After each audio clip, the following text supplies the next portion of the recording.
At ito naman ay kitang-kita naman natin ang resulta na napakaganda kahit hindi pa nababanlawan, bossing. Tapos na nga, bossing, at tingnan mo naman yung resulta. O diba, napakaganda. Yo mga boss, panibagong araw, panibagong gastos na naman nga. At eto na naman tayo at aayusin natin ang Dyno Pro Max ni Supladong Sniper kasi marami na ngang buraks at marami na ding mga namumuti-muti na hindi na matanggal. Kaya eto, paint remover na natin. Gamit natin ang Sherlock's paint remover. Napaka-effective pero kailangan nyo ng pangtakip sa ilong. Tingnan nyo ako, parang ganyan. So basically mga guys, ayan, natanggal yung top coat niya. Bay na rin dyan, tatanggalin ang mga balakubak pati mga buraks at namumuti-muti na hindi na makuha.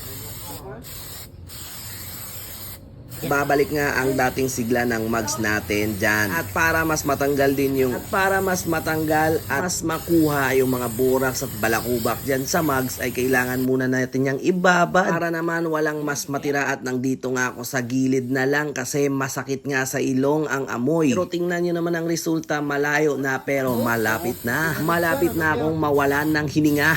Inaliktad ko na nga din at ito naman ay kitang-kita naman natin ang resulta na napakaganda kahit hindi pa nababanlawan, bossing. Kaya ikaw, kung sawa ka na sa kulay ng mugs mo o kaya madami ng dumi yung mugs mo, ay eto na ang kailangan mo dyan. Pero syempre dapat dahil wala na itong top coat ay mas maalaga ka dapat. At kailangan mo magtiis kakakuskus ng bapping para mas kuminang at mas maganda yung CNC na mugs, bossing. After nga nito ay kakabit din natin ang stub at ang pintura na bago ni Supladong Sniper ay papakita ko na sa inyo. At eto na itsura niya, bossing. Napakaganda ng tintigan niya. Harap pa lang yan, bossing. At etong likod naman ang ating aayusin ay yung stock up pa yung axle niya. Mukhang kailangan na nga ng grasa kasi nga eto, ang motor natin ay nakadiwangwang lang at hindi naman nagamit. At the same time, gagrasahan na din natin yung mga axle niya. Ito mga bossing ay likurang part naman ito. Dinala na din namin dito sa karwasan para mas kuminang at mas maganda pa yung kulay. Believe me or not mga bossing, bumalik ito sa pagka-brand yun niya. At yan, nakikita nyo naman, bumabakbak yung top coat na parang balat ng ahas. At tulad lang yan ng balat ng ahas na parang bago, di ba? Parang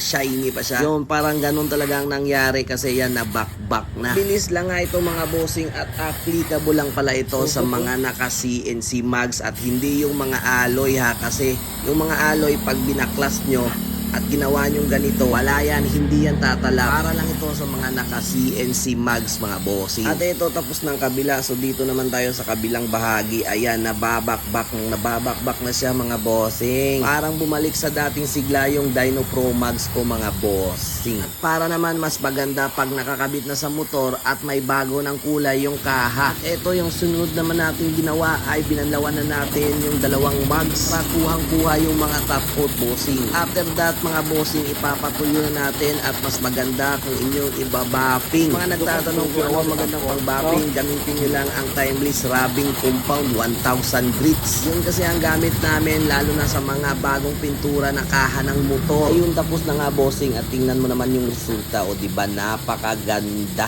O paano ba yan mga boss? 3 minutes na yung video at nasayang ko na naman ang oras nyo. Kaya kita-kits tayo sa susunod na next time.